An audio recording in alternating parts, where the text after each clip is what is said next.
여러분 안녕하십니까? 오늘 이사야서 45장 공부하도록 하겠습니다.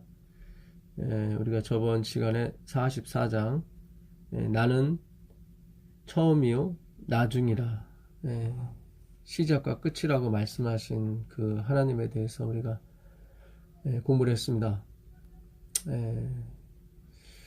그리고 그 고레스에 대하여는 나의 즐거움이 될 것이고 예루살렘에 대해서는 중건되리라 할 것이며 성전에 대해서는 기초가 놓임을 받을 것이라고 말씀하셨거든요. 그러니까 예루살렘 그 하나님의 그 희생 제사가 드려지는 그 예루살렘, 그러니까 아브라함이 자기 아들 이삭을 드렸던 그 모리아산 위의 예루살렘.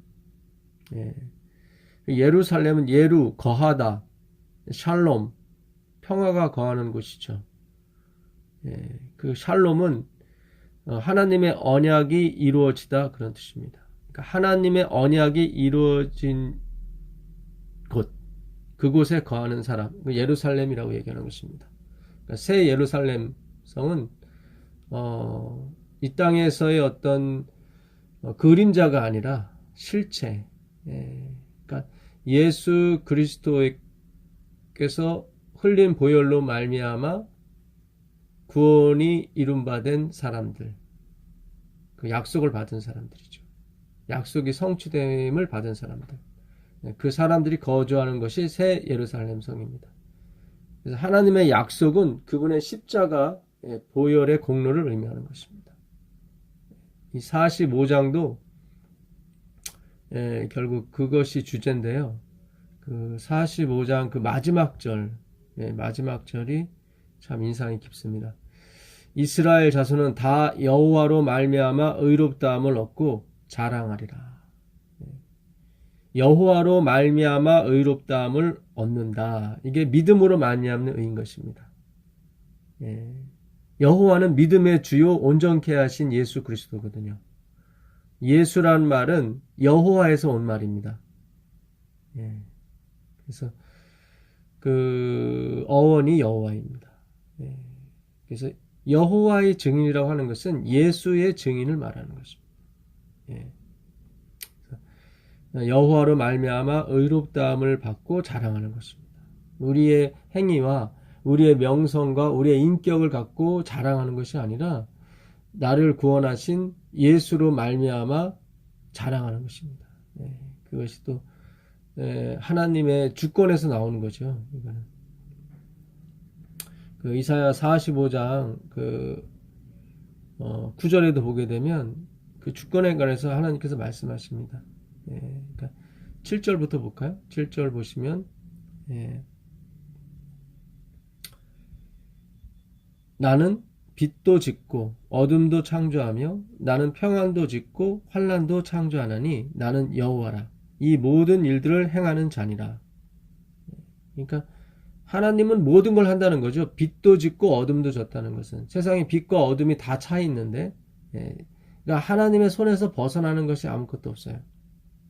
사실 사탄도 엄밀히 말씀드리면 하나님이 지은 루스벨입니다. 하나님이 사탄을 지었다는 그런 말씀, 악을 지었다는 그런 말씀은 아니고요. 처음엔 선을 만드셨죠. 루스벨도 선했었습니다. 변질된 게 죄죠. 하나님은 변질된 것까지 만들라고는 볼 수는 없죠. 그러나 그것도 우리가 어쨌든 좀 연구할 주제입니다. 엘렌 화이트는 너무 깊은 데까지 가지 말라고 말씀하셨거든요. 이유인즉슨 우리가 오해가 날 가능성이 많아요. 왜냐면 우리는 한계성을 갖고 있거든요. 어쨌든 마귀도 하나님이 지으셨습니다. 그도 그 기뻐하는 일을 하고 있어요. 사탄도. 하나님 백성도 하나님이 지으셨고 그 기뻐하는 일, 하나님이 기뻐하시는 일을 하고 있습니다. 그래서 각자가 원하는 대로 하게 해주세요. 하나님은. 그래서 되게 좋으시죠. 그래서 귀 있을 그릇은 귀 있을 그릇대로, 천이 있을 그릇은 천이 있을 그릇대로. 우리가 봤을 때 어떤 것이 귀한 거냐 천이한 거냐는 우리가 보는 기준이 아니죠. 하나님이 보시는 기준이죠. 그 한편 강도는 마지막에 예수 그리스도를 위해서 한 증언을 하지 않습니까? 그는 하나님 보시기에 귀히 있을 그릇이죠. 세상 사람이 봤을 때는 천이 있을 그릇이지만.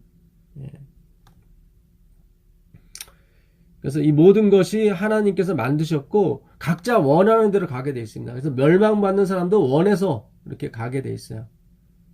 그 산상본에 보게 되면 예수님께서 나중에 세 번째 재림 말고 그 후에 천년 왕국 후에 예수님께서 새 예루살렘 성과 함께 내려오시죠. 요한계시록 21장에 그 신부가 신랑을 단장한 것 같더라 하는 그 새 예루살렘 성, 거룩한 나라죠. 하나님 백성들이 내려오게 됩니다. 그때 세상의 모든 사람들이 다 살아나서 부활해서 그 예루살렘 성을 빼앗으려고 하죠. 그때 하나님께서 하늘에 이 파노라마 같이 그들의 전 인생을 다 보여주십니다. 하나님이 얼마나 그들을 사랑하셨고 그들을 케어하시고 보호하셨는지. 마치 북한의 공산당도 하나님께서 보호하시고 케어하시고 다. 하나님의 햇빛은 선인에게도 비추지만 악인에게도 골고루 비춰주시죠. 그런 모든 것을 보고 그들이 결국은 그 총칼을 내려놓게 되고, 예수님은 그들에게 다 예루살렘 성에 들어와서 살라고 얘기합니다. 근데 그들이 거부를 하죠. 자기들은 그곳에 살 수 없다고, 지옥과 같다고 그것이. 왜냐하면 하나님의 성령이 떠났기 때문에 그들의 마음은 아주 우울합니다. 기쁨이 없죠. 그래서 차라리 자기들을 죽여달라고, 잠들게 해달라고 소원을 합니다. 그래서 하나님께서 그들이 원하는 대로 다 해주세요. 이게 하나님의 주권이에요. 그들이 원하는 대로 해줍니다. 예루살렘 성에 살고 싶은 사람은 영원히 살게 해주시고요. 그래서 하나님은 공평하시죠. 9절에 보게 되면 질그릇 조각 중 한 조각 같은 자가 자기를 지으신 이와 더불어 다툴진대 화 있을진저 진흙이 토기장이에게 너는 무엇을 만드느냐 또는 네가 만든 것이 그는 손이 없다 말할 수 있겠느냐. 손이 없다는 말은 이렇게 재주가 없습니까? 손재주가 없어서 날 이 모양으로 만들었습니까? 그런 얘기죠. 그래서 하나님께서는 이 귀 있을 그릇, 천 있을 그릇 만들 권한이 있죠. 그 지음을 받을 물건이 왜 나를 이렇게 만들었냐고 말할 수가 없습니다. 그러니까 하나님의 백성들은 다 받아들여요. 그러나 마귀의 백성들은 아주 반항하고, 그렇죠. 자, 이 말씀들이 그 로마서에도 있죠. 로마서에 가보시면 9장 20절입니다. 그 바로를 꾸짖으시는 그 하나님에 있어서 이들이 힐문을 하죠. 왜 하나님께서 그렇게 만들어 놓으시고 왜 또 그렇게 심판을 하시냐고 하는데, 거기서 바울의 대답입니다. 이 사람아, 네가 누구이기에 감히 하나님께 반문하느냐? 지음을 받은 물건이 지은 자에게 어찌 나를 이같이 만들었느냐 말하겠느냐? 토기장이가 진흙 한 덩이로 하나는 귀히 쓸 그릇을, 하나는 천이 쓸 그릇을 만들 권한이 없느냐? 그 권한이 있죠. 왜냐면 그분이 하나님이시기 때문에, 그분에게만 능력이 있기 때문에 그렇습니다. 그분만 갖고 있어요. 쉽게 말하면 그분만 돈이 있어요. 나머지는 다 나싱해요. 아무것도 없어요. 근데 그 돈을 쓰시는 분이 되게 착해요. 되게 현명하시고 자비와 긍휼이 많아요. 그래서 아침 일찍 온 사람이나 또 오후 늦게 온 사람이나 똑같이 돈을 주세요. 그분의 목적은 일시키는 게 목적이 아니라 돈을 주는 것이, 삭스를 주는 것이 목적이에요. 그러니까 세상의 법칙과 반대죠. 그러니까 세상은 그분을 이해할 수가 없어요. 그래서 한 데나리온 주겠다고 아침에 와서 일한 사람들이 막 화를 내죠. 왜 나는 한 데나리온 줬냐고. 주인이 얘기합니다. 내 목적은 너를 일시키는 게 목적이 아니라 한 데나리온 주는 것이 목적이었다. 그리고 내가 너와 약속한 게 한 데나리온이 아니었냐. 내가 1시간 일하고 한 데나리온 주는 것이 내 뜻일진데, 내가 은혜를 베푼 것인데, 사실은 원래 하루 일당이 한 데나리온이에요. 그러니까 그에게 덜 준 게 아니에요. 제대로 주신 거예요. 단지 1시간 일한 사람한테 자비를 베푼 거죠. 그 자비를 베품을 우리가 말할 수가 없죠. 왜냐하면 내 것을 가지고 내가 한다는 거죠. 이게 바로 하나님의 주권 사상이에요. 그러니까 창조의 능력이랄까, 이 모든 것이 하나님으로부터 나왔습니다. 고레스를 세운 것도 하나님의 뜻이에요. 고레스에 의해서 이스라엘 백성이 해방되는 것도 하나님의 뜻이에요.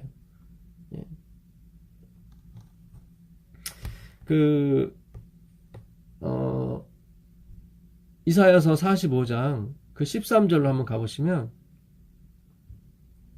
고레스를 세운 것에 대해서 말씀하십니다. 내가 공의로, 여기 공의라고 하는 것은 차다크를 말합니다. 그러니까 씻어주심이죠. 그러니까 다니엘서 8장 14절에 2300주야까지니 그때의 성소가 정결케 함을 입으리라 할 때, 그 정결케 함을 입으리라가 차다크예요. 그러니까 전적인 하나님의 은혜죠. 그러니까 하나님의 수고로 말미암아 깨끗하게 되는 거예요. 그걸 공의라고 그래요. 그래서 공의인 거예요. 위에 계신 분이 다 똑같이 깨끗하게 해주시는 거예요. 공의예요. 공의로 그를 일으킨지라. 그러니까 고레스를 일으켰다는 거죠. 그의 모든 길을 곧게 하리니 그가 나의 성읍을 건축할 것이며 사로잡힌 내 백성을 값이나 가품이 없이, 그렇죠. 예수님께서 우리를 값이나 가품이 없이 그 목마른 자에게 생수를 주시는 것처럼 다 구원을 베풀어 주시는 거죠. 가품이나 가품이 없이 놓으리라. 만군의 여호와의 말이니라 하셨느니라. 그래서 그 이스라엘의 빽빽한 죄, 안개와 같은 죄를, 구름과 같은 죄를 다 안개가 사라지듯이, 빽빽한 구름이 사라지듯이 다 없이 해주시는 것이 그분의 공의입니다. 어차피 다 멸망할 거였어요. 멸망할 거였는데 그 중에 하나님이 택하신 사람들을 구원하셨어요. 어차피 다 멸망하는 거예요. 어차피. 이거를 하나님의 의라고 얘기하는 것입니다. 그 의가 어디서 나오는 거예요? 주권에서 나오는 거예요. 내가 하나님을 믿음에서 나오는 것이 아니라 하나님의 베푸시는 의에서 나오는 거예요. 그걸 자비라고 하는 것입니다. 근데 멸망당하는 사람들이 그 자비를 받지 않아요. 거부하죠. 그 1절부터 보도록 하겠습니다. 여호와께서 그의 기름 부음 받은 고레스에게, 기름 부음을 받다는 것은 메시아, 그런 뜻입니다. 그러니까 고레스는 단지 고레스만 의미하는 것이 아니라 BC 539년에 바벨론을 멸망시킨 고레스를 얘기하는 것이 아니라 예수 그리스도를 얘기하는 것입니다. 기름 부음 받다, 그게 이제는 메시아, 그런 뜻이거든요. 고레스에게 이같이 말씀하시되 내가 그의 오른손을 붙들고 그 앞에 열국을 항복하게 하며 내가 왕들의 허리를 풀어 그 앞에 무릎을 열고 성문들이 닫히지 못하게 하리라. 결국 바벨론의 성문이 열렸었다고 그래요. 그게 내성과 외성으로 연결되어 있고 외성 주위에는 다 이 강물의 물줄기가 돌게 되어 있었습니다. 그래서 이 문을 열어줘야, 다리를 놓아줘야, 다리가 놓여져야 그 외성 안으로 들어갈 수가 있었거든요. 근데 그게 놓여져 있었다는 거죠. 그건 하나님께서 그렇게 하셨다는 거예요. 이렇게 하나님 말씀이 아니고서는 그 일을 누가 했는지, 누가 열어놓은 건지 알 수가 없는 것입니다. 내가 너보다 앞서 가서, 그렇죠? 험한 곳을 평탄하게 하며 논문을 쳐서 부수며 쇠 빗장을 꺾고, 그러니까 그 내성과 외성, 바벨론의 내성과 외성의 그 쇠 빗장을 꺾어버리시고 그 문을 여신 거예요. 그러니까 하나만 열려서는 안 되고 내성도 열려야 되는 거예요. 그러니까 모든 걸 다 열어놓으신 거예요. 하나님께서. 이게 바로 평탄케 하는 것입니다.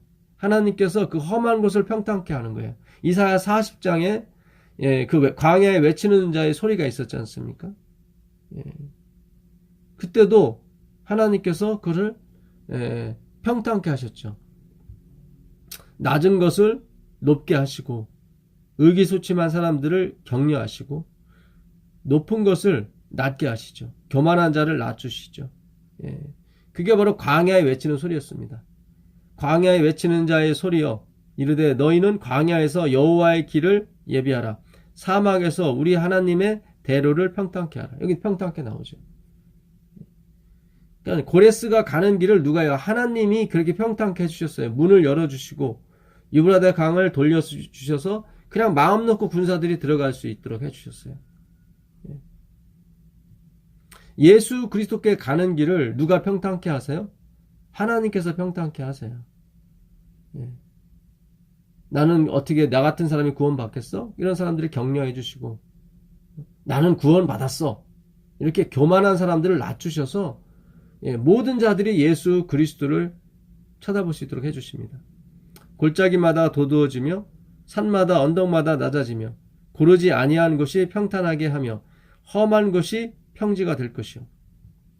정말 예수님께 가려고 했던 많은 사람들이 있습니다. 그런데 율법이라는 것, 율법주의라는 것 때문에 뭔가를 지켜야만 그곳에 갈 수 있다는 어떤 자격과 조건을 자꾸 만들어놨어요. 하나님의 은혜를 주셨는데 그 은혜조차도 율법화시켰다 이 말이죠. 누가요? 사탄이.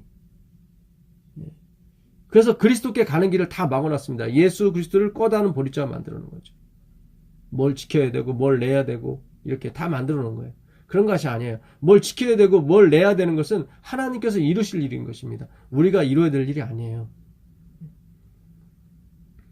여호와의 영광이 나타나고 모든 육체가 그것을 함께 보리라.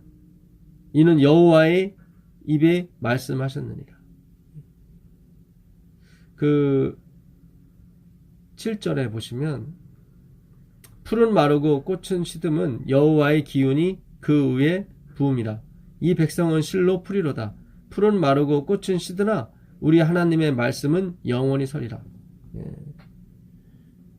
그 말씀 때문에 모든 것을 평탄케 하시는 거예요. 하나님 말씀 때문에. 그 말씀이 오시는 거예요. 말씀이 여기 계심에 그 말씀이 이루시는 거예요. 말씀이 사역을 하시고 말씀이 우리를 인도하십니다. 우리 인생을 인도하십니다.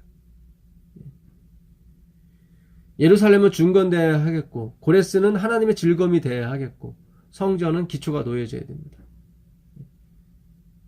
이 성전도 누가 짓는 것입니까? 하나님이 지으시는 거예요. 스가랴서 가보세요. 스가랴서 가보시면 스가랴서도 성전을 지으라는 하나님의 명령이 내린 그런 구절이죠. 그 6장 12절 보세요. 6장 12절을 보시면 말하여 이르기를 만군의 여호와께서 이같이 말씀하시되 보라 싹이라 이름하는 사람이 자기 곳에서 돋아나서 그러니까 싹이라고 어떤 그 나무에서 나는 싹을 말하는 거죠. 싹이라 이름하는 사람이 자기 곳에서 돋아나서 여호와의 전을 건축하리라. 여기 나오죠. 그가 여호와의 전을 건축하고 영광도 얻고 그 자리에 앉아서 다스릴 것이요. 또 제사장이 자기 자리에 있으리니 이 둘 사이에 평화의 의논이 있으리라. 우리가 이 평화의 의논에 대해서 자주 들었었죠. 아버지 하나님과 예수 그리스도 사이에 평화의 의논이에요. 그 싹이라는 자의 이름을 가진 자가 성전을 건축하게 되어 있습니다. 성전을. 이 싹이 누굴까요? 이 싹이. 이사야서 11장에 가보면 이 싹이라는 분이 누군지 나오죠. 이사야 11장 1절 보겠습니다. 이새의 줄기에서 한 싹이 나며 여기 싹이 나오잖아요. 이새의 줄기에서 그 뿌리에서 한 가지가 나서 결실할 것이요 그의 위에 여호와의 영 곧 지혜와 총명의 영이요 모략과 재능의 영이요 지식과 여호와를 경외하는 영이 강림하시리니 그가 여호와를 경외함으로 즐거움을 삼을 것이요 그의 눈에 보이는 대로 심판하지 아니하며 그의 귀에 들리는 대로 판단하지 아니하며 공의로 가난한 자를 심판하며 정직으로 세상의 겸손한 자를 판단할 것이며 그의 입의 막대기로 세상을 치며 그 입의 막대기가 뭐예요? 하나님의 말씀이죠. 요한계시록 19장 15절에 그 입에서 날선 검이 나와서 세상을 치겠다고 말씀하시는 거예요. 이 검은 무엇입니까? 성령의 검, 하나님의 말씀을 가지라.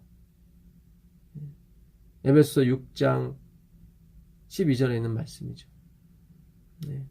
우리에게 전신갑주에 6가지 무기가 있었죠. 예. 그 진리의 허리띠, 평화에 매는 신, 그리고 믿음의 방패, 그 다음에 구원의 투고, 그 다음에 흉배, 의의 흉배죠. 이 5가지가 있어요. 마지막으로 뭡니까? 성령의 검, 곧 하나님의 말씀을 가지라, 이렇게 됐습니다. 우리의 싸움은 혈과 육에 대한 싸움이 아니요 하늘에 있는 악한 영들과의 싸움입니다. 우리가 그러니까 남편과 부인과 싸우는 것이 아니에요. 북한과 남한이 싸우는 것이 아니라 하늘의 영, 그 악한 영들과의 싸움이에요. 그래서 영은 성령으로만이 가능한 것인데, 그 성령이 뭐냐면 하나님의 말씀이에요. 그 입의 말씀으로 세상을 치는 것입니다. 하나님의 말씀이 아미떼 아들 요나에게 임한지라. 요나에게 뭐라고 말씀? 너는 가서 치라 그랬거든요. 니느웨를 치라. 칼로 치는 것입니까? 아니요, 말씀으로 치는 거죠. 너희가 40이 지나면 이 성이 멸망할 것이다. 그 말씀을 전해주러 갔거든요. 그 말씀에 짐승부터 시작해서 왕에 이르기까지 다 회개하지 않습니까?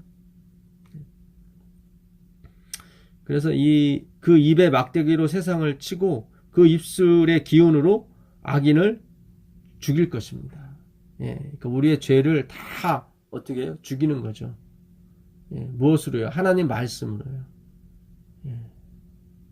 그래서 그 6가지 전신갑주의 무기가 있는데, 유일하게 하나가 공격 무기가 있습니다. 성격이 다른 무기가 있어요. 나머지는 다 수비용이에요. 진리의 허리띠, 평화에 매는 신, 의의 흉배, 믿음의 방패, 구원의 투구는 다 수비용입니다. 공격용이 하나 있죠. 그게 바로 성령의 검, 하나님의 말씀인 것입니다. 그래서 우리가 지금 하나님 말씀 공부하는 거 아닙니까? 우리가 이 말씀을 공부하지 아니하면 이럴 흉령이 오게 되면은 내가 숨을 것이다. 나는 하나님을 하나님의 증인이 될 것이다 하는데, 다 그 쓸데없는 결심입니다. 세상이 그렇게 안 놔둬요. 그 애굽의 가뭄이 7년 들었을 때 세상 사람들이 다 와서 자기 종 삼아 달라고 애걸복걸합니다. 우린 다 바로의 종이 되겠다. 처음부터 그런 게 아니에요. 처음에는 하나하나 이렇게 입맛 들리게 하죠. 돈 가져오면 곡식 주고, 짐승 가져오면 곡식 주고, 이렇게 길들입니다. 토지 가져오면 또 곡식 주고. 결국은 그렇게 습관이 들다 보니까 자기 몸도 자연스럽게 그냥 종으로 주는 거예요. 여러분, 우리가 지금 하나님의 말씀, 시간이 있을 때 말씀을 연구해야 됩니다. 그렇지 않으면 나중에 우리의 결심은 다 무용지물이 됩니다. 왜냐하면 우리는 육이기 때문에 영의 움직임에 따라 움직여지는 거예요.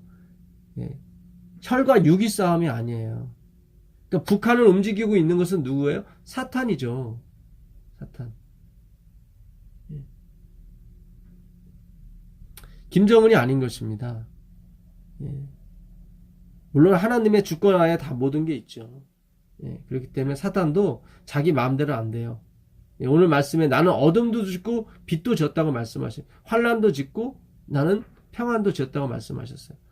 우리는 다 환난이 마귀로부터 오는 게 맞긴 맞지만, 그러나 그 허락을 누가 하시냐면 하나님이 하셔요. 욥의 경우를 보세요. 하나님의 아들들이 다 모였을 때 마귀도 모이잖아요. 사탄도 거기 오잖아요. 그리고 욥을 공경하는 게 사탄이지만 허락을 누가 하시냐면 하나님이 하시는 거예요. 하나님 주권 안에 있어요. 그 하나님이 너무 좋으신 분이기 때문에 아주 진멸시키거나 그러지 않습니다. 그냥 훈련만 시키는 거죠. 우리가 이사야에서 배우지 않았습니까?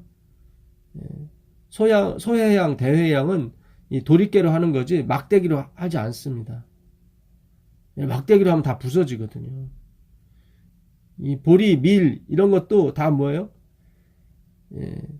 그 말바꿈으로, 그 수레로 이렇게 부수긴 하지만 완전히 부서지지 않습니다. 그냥 겉에 있는 것만 벗겨져서 알곡이 나오게 해주는 거죠.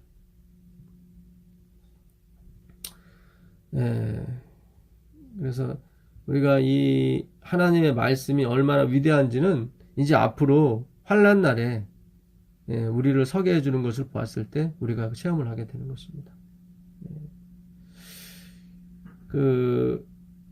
다시 이사야 45장으로 가보시면 45장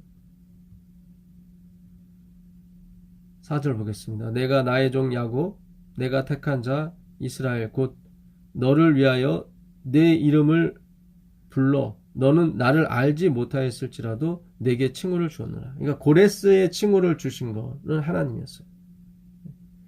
이걸 너는 나를 알지 못했어요. 그러나 나는 너를 아는 거예요. 어떻게 그러면 나중에 고레스가 압니까? 다니엘을 통해서 다니엘서 1장 마지막 절에 다니엘은 고레스 원년까지 있더라 이렇게 나오거든요.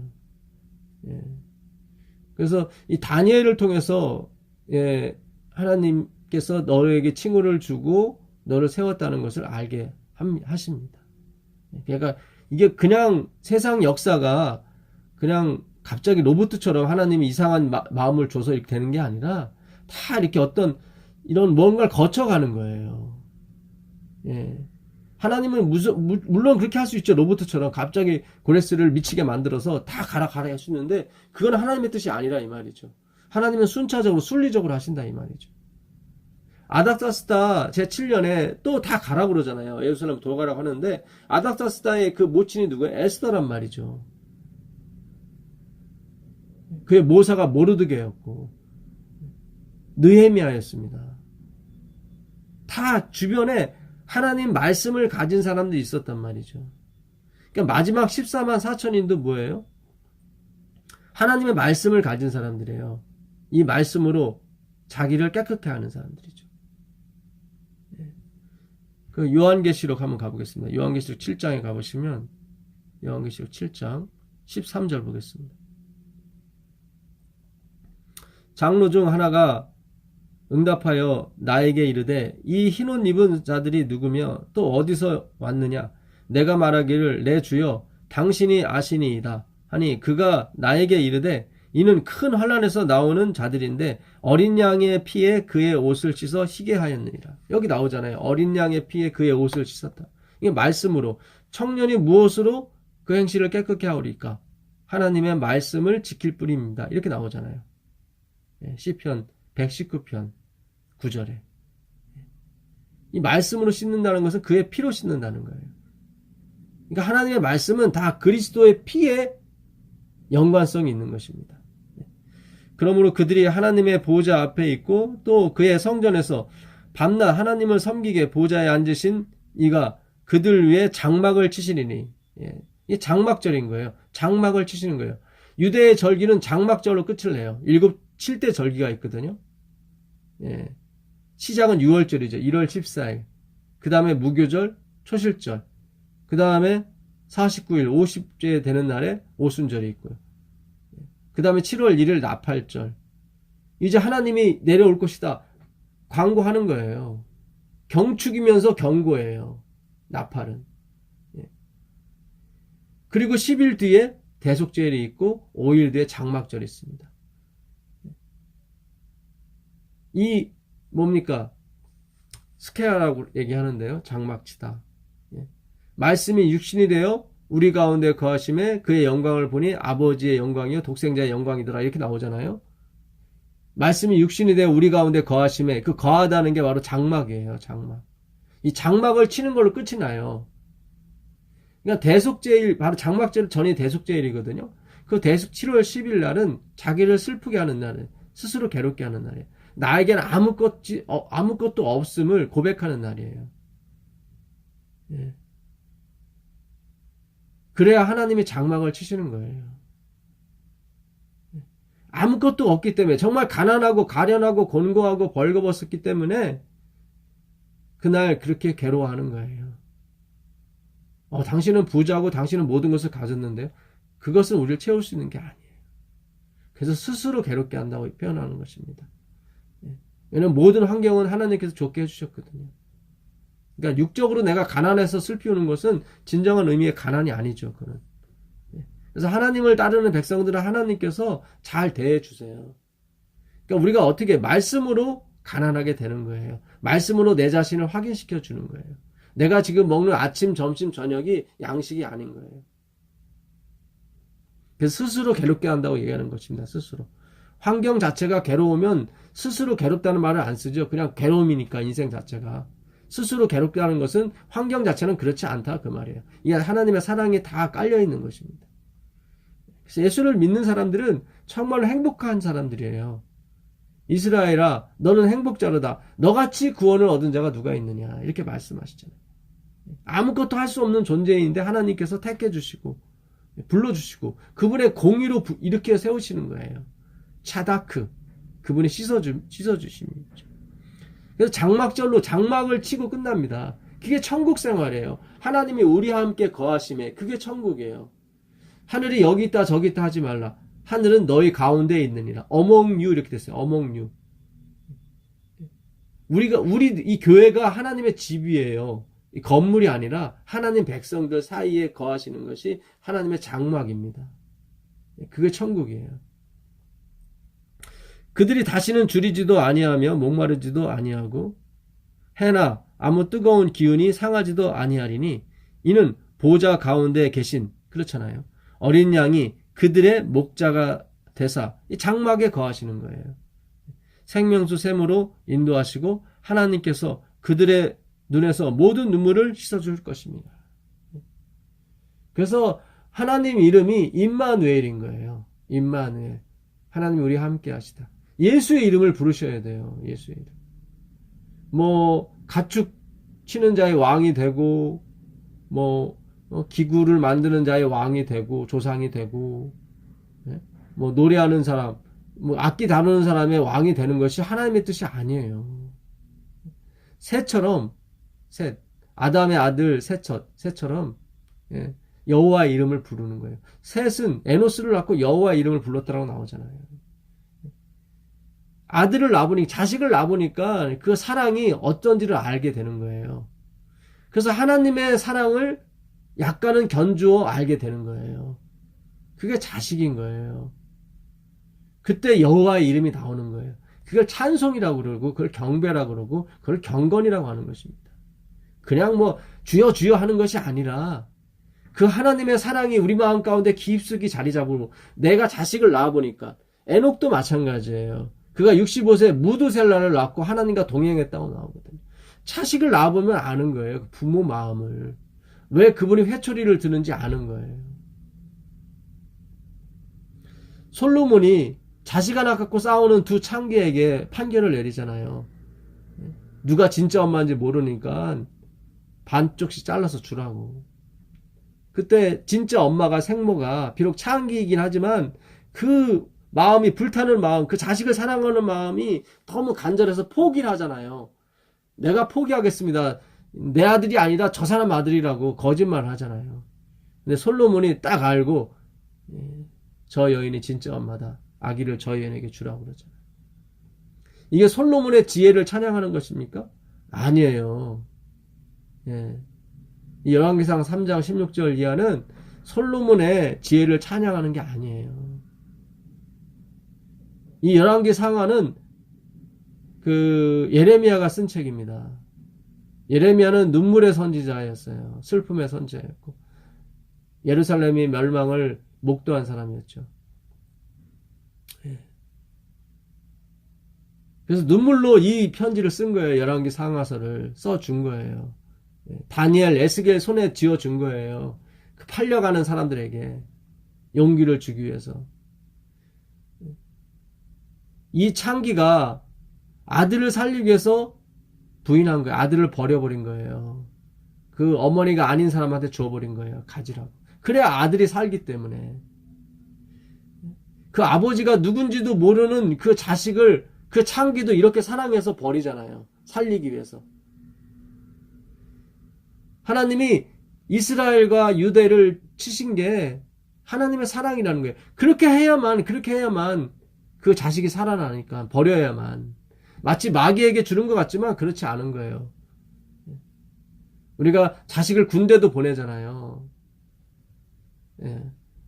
가급적이 안 보내려고 하는 거죠. 고생스러운데 왜 보냅니까? 근데 우리 부모들이 보냈잖아요. 너 고생 좀 하고 오라고.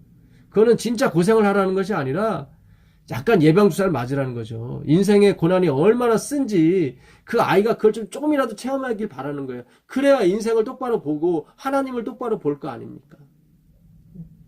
군대를 갔다 왔더니 그렇게 밥투정하던 아이가 엄마 밥이 너무 맛있는 거예요. 그거예요. 그게 구원인 거예요. 그게 고난을 주신 목적이란 말이죠. 그래서 아버지가 없는, 아버지가 누군지도 모르는 그 아들을 가진 그 창기도 그 아들을 사랑해서 그렇게 양육권을 포기했건만, 이 하나님은 너희를 완전히 버리는 게 아니다. 너희를 살리기 위해서 그의 고향 바벨론으로 보내는 것입니다. 그들이 원하니까 그 삶을. 아브라함의 그 고향이 갈대아잖아요. 이 바벨론 사람들이 갈대아인이에요. 갈대아 사람들이에요. 결국 그들이 원하는 대로 해준 거예요. 다. 이 하나님의 사랑이죠, 사실. 그러나 그걸 역용하셔서 하나님은 그들로 하여금 깨닫게 하시고 여호와의 이름을 부르게 하시는 겁니다. 여호와의 이름. 여호와의 이름은 그냥 주여 주여 예수 예수 부르는 게 아니라 그 사랑을 받아야.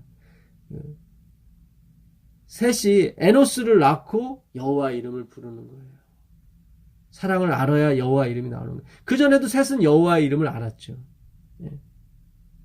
창세기 가보세요. 창세기 4장 26절.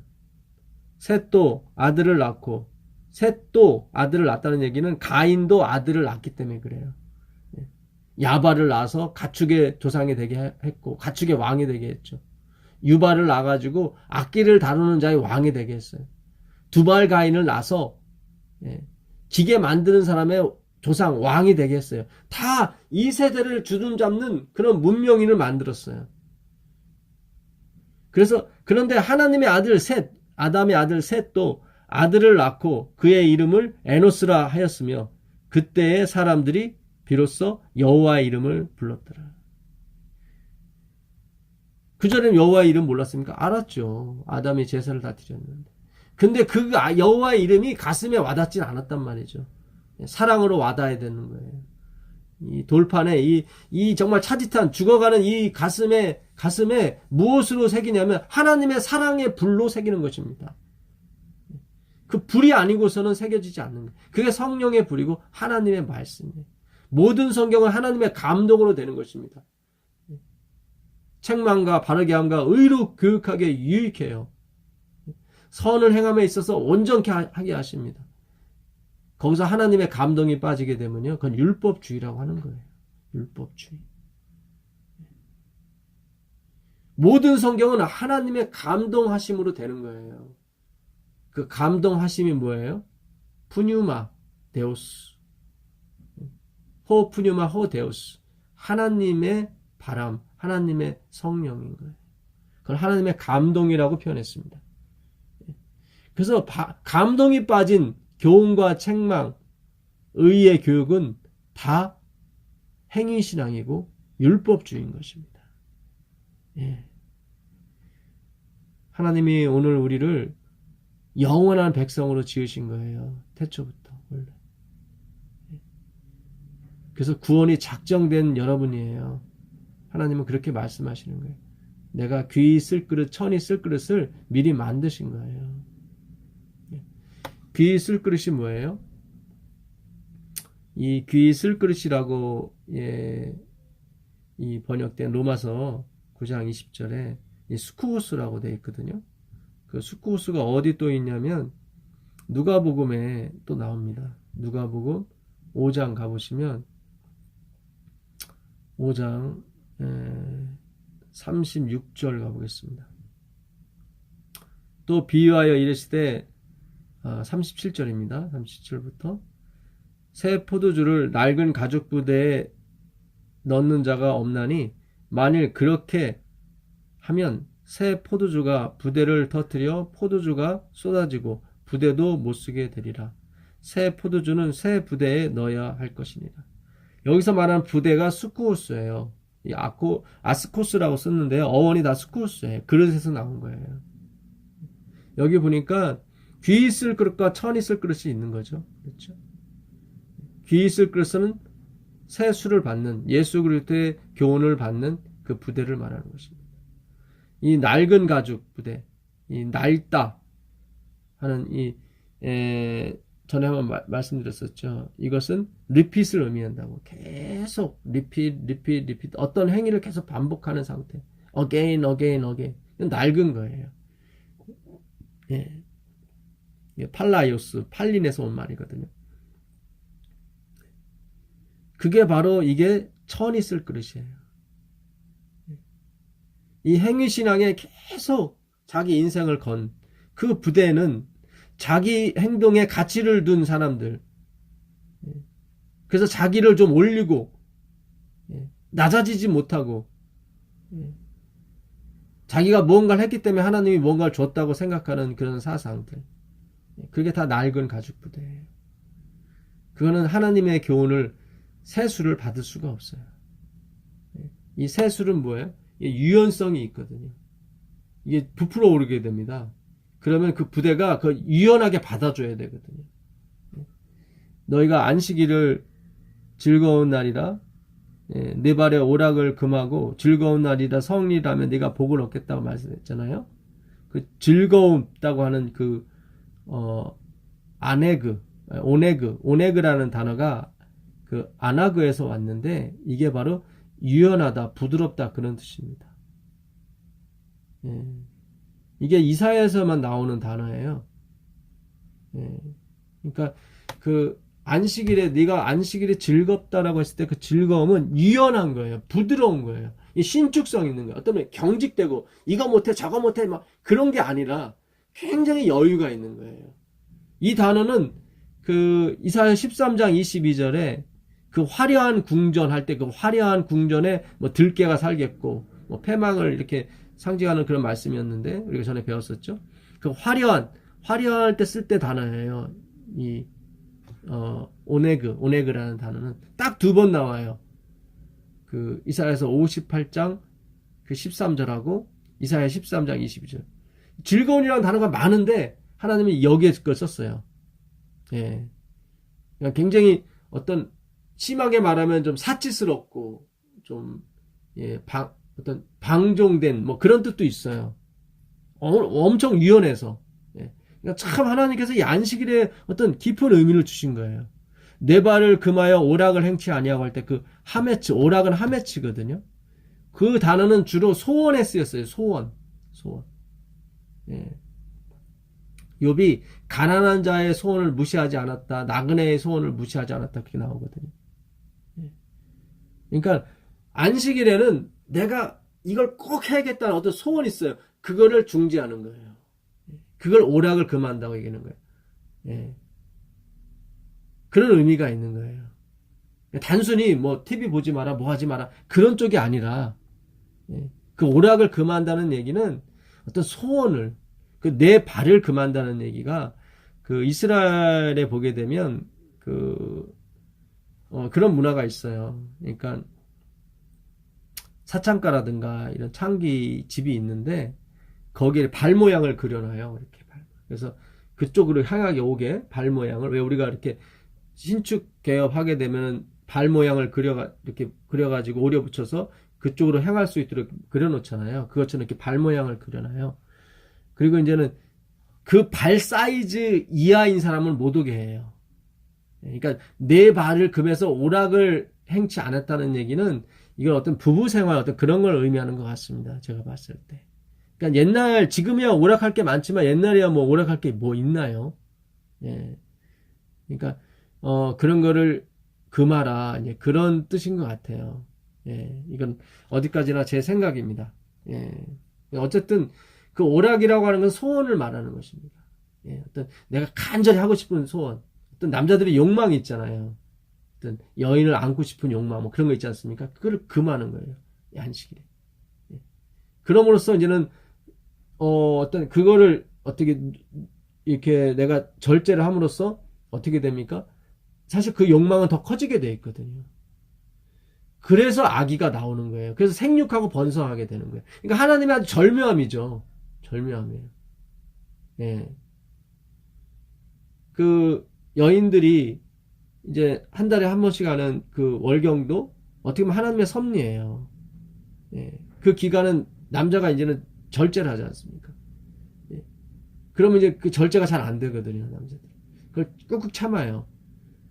그리고 이제 나중에 그게 이제는 월경이 마치게 되면은 난자가 생깁니다. 여인에게 난자가. 그래서 아기가 또 탄생하는 거예요. 그러니까 참 절묘해요. 하나님의 이 절묘한 이런 어떤 이런 생육하고 번성하는 이 섭리가 굉장히, 그래서 우리가 하나님의 말씀을 잘 지키고 이렇게 우리 마음 가운데 새기면 참 우리 인생이 행복해요. 지금 인구가 점점 줄어들고 아기가 나오지 않는 이유 중에 하나는 하나님의 말씀을 따르지 않기 때문입니다, 사실은. 그래서 하여튼 묘합니다. 예, 기가 막혀요. 하나님의 그 절묘하신가. 그러니까 화이픈이 그랬어요. 우리가 하나님을 믿으면 이것도 못해 저것도 못해 저것도 못해 이런 식으로 가르치지 말라고. 하나님을 이렇게 축소시키는 거예요. 그거는 그게 아니에요. 유연한 거예요. 하나님은 안하그예요. 안하그. 부드럽게 하고 유연하게 해주는 게 그 즐거운 날이에요. 자식을 통제하고 뭐 이거 하지 마라 저거 하지 마라 그런 쪽이 아닙니다. 여러분 오해가 없길 바라겠습니다. 어떤 우리의 사상과 그런 것이 하나님은 정말 긍정적이시고 하나님 우리에게 자유를 주신 분이라는 걸 좀 알게 되길 바라겠습니다. 그게 즐거운 날이고 성일인 겁니다. 예, 그래서 하나님께서 이 낡은 가죽 부대 어떤 행위에 집착을 해서 막 억압하고 막 이런 쪽이 아니라 거기에 희망을 두는 것은 하나님의 말씀을 받을 수가 없어요. 새 술은 새 부대. 이 부풀어 오를 때 얼마든지 이 새 가죽은 이걸 받아낼 수 있는 거예요. 우리가 아이를 키울 때도 마찬가지입니다. 어머니들이 하는 일이 역할이 그거잖아요. 자식들이 땡깡 놓고. 고아들은 그걸 못해요. 그게 문제예요. 고아들 그 아버지가 있잖아요. 원장님이 해주긴 해주지만 땡깡을 못 놔요. 받아줄 사람이 없어요. 거기는 엄격한 규율만 있어요. 거기서는 그 고아원에서는 그걸 사랑이라고 얘기하지만 아니에요. 이 땡깡 놓는 거. 저는 그 우리 어머니에 대해서 참 늘 감사해요. 우리 어머니가 제 땡깡을 다 받아줬거든요. 억지를 부리는 거죠. 그런데도 엄마는 받아줬어요. 나 그거 안 해주면 나 밥 안 먹어. 제 손인데도 불구하고 엄마는 당신 손해처럼 생각하고 무서워하고 떨면서 제 소원을 들어줬거든요. 그게 엄마의 사랑이고 아빠의 사랑이고 하나님의 사랑인 것입니다. 그 사랑이 임해야 그제야 엄마라는 아빠라는 이름을 부를 수가 있는 것입니다. 물론 그전에도 엄마 아빠 이름은 불렀죠. 그러나 그거는 어떤 억압과 어떤 교육에 의해서 나오는 그런 습관적인 언어일 뿐이지 진정한 마음이 담긴 엄마 아빠가 아니었죠. 오늘 우리가 예수 그리스도 하나님을 정말로 그렇게 정말 마음 깊은 곳에서 이 하나님의 사랑이 이 하나님의 사랑이 내가 체험됨으로 말미암아 흘러나오는 진정한 여호와 우리와 함께 하시는 임마누엘이 되길 간절히 바라겠습니다. 그래서 하나님께서 여러분 이 방송을 듣는 여러분들을 귀 있을 그릇 새 부대를 만드신 거예요. 그는 창세 전에 이미 하나님이 계획하셨던 바예요. 감사하게 되길 바라겠습니다. 천이 쓸 그릇한테 잘해주세요. 사랑해 주시고 용서해 주시고 안아주세요. 그분들은 천이 쓸 그릇일 수 있거든요. 우리가 비난하거나 정죄하면 안 됩니다, 사실. 그러니까 저도 그런 부분에서 좀 자고하고 좀 성숙되고 저도 좀 회개할 부분이 있어요, 사실은. 제가 이렇게 강도 있게 얘기하는 것은 사실은 뭐 비판적인 말씀이 있지만 그 비판의 어떤 그런 거는 그리스도께 가라는 쪽에 너무 강렬하기 때문에 너무 그리스도에 가지 않기 때문에 제가 좀 오버하는 경우가 없지 않아 있습니다. 좀 조절할 필요가 있지만 그러나 제 마음은 여러분이 잘 아실 거예요. 정말 우리가 우리를 지어주신 그 하나님 그분이 홀로 지으셨어요. 그래서 안식일에 아무 일도 안 하는 것입니다. 아무 일이라는 것은 내 소원을 이루는 일을 말하는 거죠. 가만히 있으라 그런 게 아니에요. 돈을 많이 벌고 싶은 소원 있지 않습니까? 그걸 안 하는 거예요. 하나님이 돈의 주인이시니까 그걸 인정하는 거죠. 예. 안식일을 아무 일도 안 하는 것은 하나님 홀로 어떻게 해요? 우리를 구원하셨어요. 신명기에 보시면 신명기 5장 15절 가보세요. 신명기 15절 가보시면 너는 기억하라. 내가 애굽 땅에서 종이 되었더니 내 하나님 여호와가 강한 손과 편팔로 거기서 너를 인도하여 내었나니 그러므로 내 하나님 여호와가 내게 명령하여 안식일을 지키라 하느니라. 그래서 안식일의 의미는 시간을 지키는 의미 이상의 어떤 의미가 있는데 그게 뭐냐면 내가 아니라 하나님 홀로 나를 구원하셨다는 거예요. 홀로. 이 성화도 거룩하게 되는 과정도 마찬가지예요. 에스겔서 20장 12절을 가보시면 하나님 홀로 우리를 거룩하게 하시는 거예요. 우리의 행위로 되는 게 아니에요. 예. 에스겔서 20장 12절 가보겠습니다. 또 내가 그들을 거룩하게 하는 여호와인 줄 알게 하려고 내 안식일을 주어 그들과 나 사이에 표징을 삼았노라. 그러니까 거룩하게 하는 하나님인 줄 알게 하려고 안식일을 준 거예요. 아무 일도 하지 말라는, 내가 너를 거룩하게 하는 것이 아니다. 내가 안식일을 지켜서 거룩하게 되는 게 아니라 내가 너를 거룩하게 하는 거다. 그걸 기억하게 하려고 안식일을 준 거지, 우리가 안식일을 지키면 거룩해지는 거, 그런 거 아니에요. 안식일을 지키면 구원받는 거, 그런 거 아니에요. 하나님 홀로 나를 십자가에서 구원하셨어요. 하나님 홀로 십자가에서 나를 거룩하게 하셨어요. 하나님 홀로 세상을 피셨습니다. 그걸 창조. 그래서 안식일을 창조의 기념일이라고 하는 거예요. 뭘 지켜서 구원 얻는 게 아니에요. 지키다라는 표현도 사마르, 가슴속 깊이 묻어두는 거예요. 우리가 첫사랑을 가슴속 깊이 묻어두는 것처럼 하나님의 이 안식일, 하나님의 말씀을, 그분의 평화, 안식을 우리 가슴속 깊이 묻어두는 거예요. 그거를 지킨다고 사마르라고 표현하는 것입니다. 이사야 44장 한 절 읽고 마치도록 하겠습니다. 이사야 44장 가보시면